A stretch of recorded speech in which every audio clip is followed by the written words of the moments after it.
Hi there, welcome to the latest episode of my 10-minute moan. The topic of this 10-minute moan is the eventual sentencing of the Harehills rioters who appeared to set a bus on fire, amongst other things, which seemed to trigger a summer of protests and some rioting throughout the streets of the United Kingdom.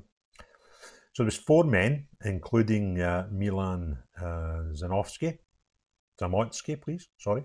who was the guy who set fire to the bus that we've probably all seen pictures of and videos of on social media back in the day.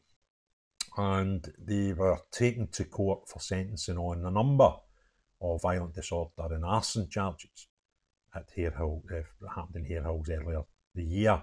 It happened in July the 18th, after West Yorkshire Police had responded to calls from children's social workers who reported being met with hostility when dealing with a child protection matter.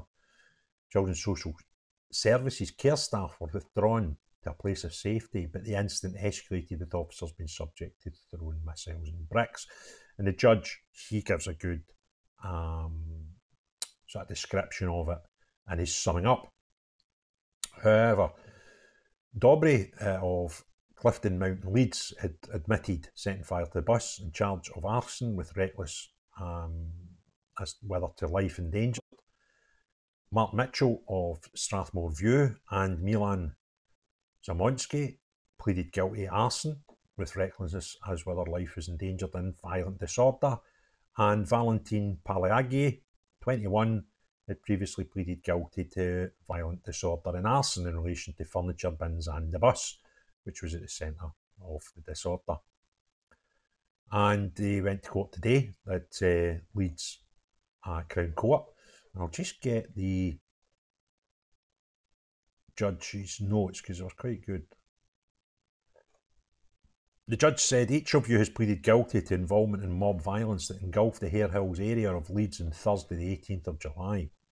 What happened that summer evening serves as a chilling example of how a violent, anarchic mob can, with astonishing ease, achieve complete lawlessness.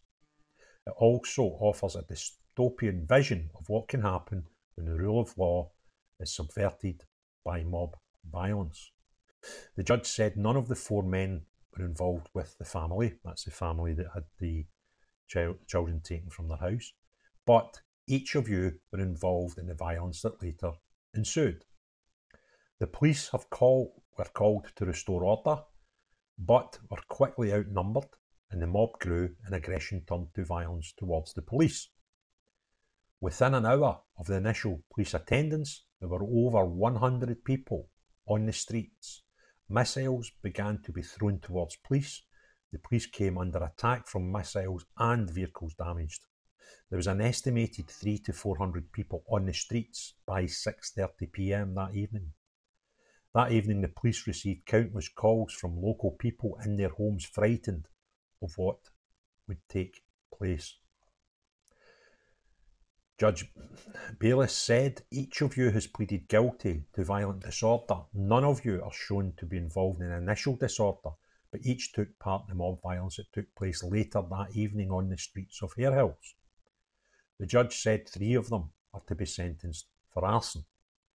Bricks and other missiles were thrown at the bus, and those of you who have pleaded guilty were each involved in igniting and fueling a fire on the bus, causing the fire to grow and cause significant damage, reckless to the effect on the people in the vicinity.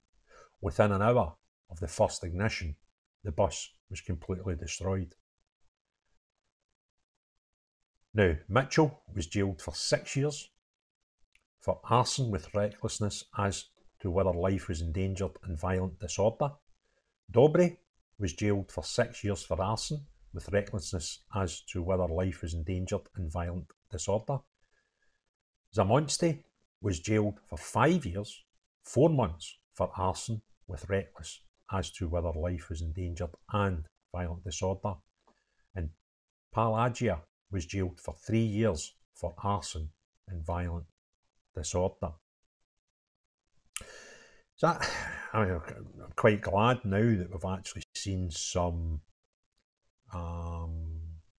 convictions for these horrific scenes that we all seen when it appeared that a community took law into their own hands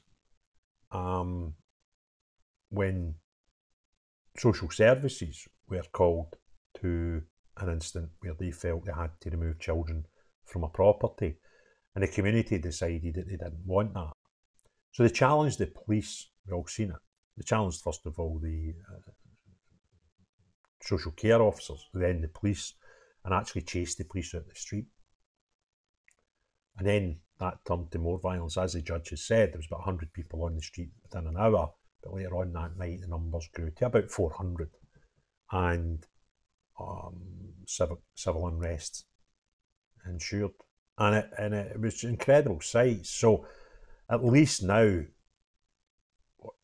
3-4 months later, we're seeing some sort of sentencing and custodial sentencing at that for at least some of the perpetrators. And I hope this gives communities who feel they can take the law into their own hands sort of reason not to try it anymore. Because what we've seen during this summer, and you know, we've still got cases outstanding where I think we're about 6 weeks in from seeing two brothers attacking, yes, and some, you know, they were handled rather roughly by police, but the rough handling by the police seemed to be after they knocked out, or knocked to the floor, at least 4 police officers, including 2 female police officers. And these 2 young men have still not been charged with anything. That case seems to be dragging its heels a bit. But hopefully we can now see some sort of balancing of a judicial system. And a summer which also seen people arrested and given custodial sentences for shouting at police dogs and sort of silly things like that. So hopefully the communities involved in this lawlessness will learn from it and understand that, you know, we must obey the law in this country. It's quite a fundamental part of UK standards. We obey the law, and we can't just become anarchists at will when we see things happening that we're not that happy about. And that was the attempt to take children into social care from within their communities. So if you enjoyed the video, please give it a thumbs up. If you've not already done so, please hit the subscribe and notification button. But most importantly of all, unless you're the type of people that think you can bully police and set fire to buses in the United Kingdom, not you, but everyone else, have a great day. Cheerio, bye now.